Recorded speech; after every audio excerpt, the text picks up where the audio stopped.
దర్శక ధీరుడు Rajamouli, super star Mahesh Babu కాంబినేషన్లో వస్తున్న వారణాసి సినిమాపై భారీ అంచనాలు ఉన్నాయి. అందుకు తగ్గట్టుగానే ఇప్పటిదాకా ఈ మూవీ నుంచి వచ్చిన కంటెంట్ మరింత హైప్ క్రియేట్ చేసింది. దీంతో ఎప్పుడెప్పుడు ఈ సినిమా చూద్దామా అని అభిమానులు ఎంత ఆశగా ఎదురు చూస్తున్నారు. సుమారు 1000 కోట్ల భారీ బడ్జెట్తో అత్యంత ప్రతిష్టాత్మకంగా వారణాసి సినిమాను తెరకెక్కిస్తున్నాడు Rajamouli. International adventure action thriller గా రూపొందుతున్న ఈ సినిమాలో global beauty Priyanka Chopra heroine గా నటిస్తుందన్న విషయం మనకి తెలిసిందే.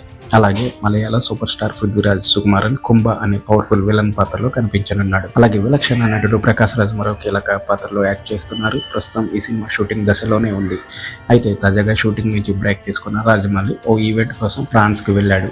అక్కడ ఒక ప్రత్యేక మీడియా ఇంటరాక్షన్ లో పాల్గొన్న జక్కన్న తన వారణాసి సినిమా గురించి మాట్లాడాడు. బాహుబలి, RRR సినిమాల్లో వారణాసి సినిమాకు ప్రీక్వెల్స్ లేవన్నాడు జక్కన్న. మహేష్ బాబుతో తీస్తున్న ఈ సినిమా కేవలం ఒకే ఒక స్టాండ్ అలోన్ చిత్రంగా ఉంటుందని రాజమౌళి స్పష్టం చేశాడు.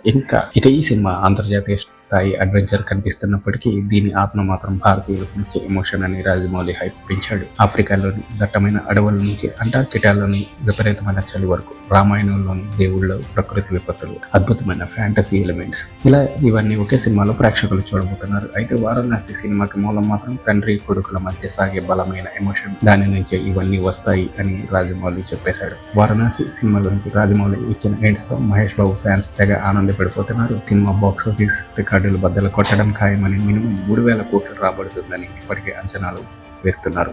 కాగా 2027 ఏప్రిల్ 7 ప్రపంచవ్యాప్తంగా వారణాసి సినిమా విడుదల కానుంది.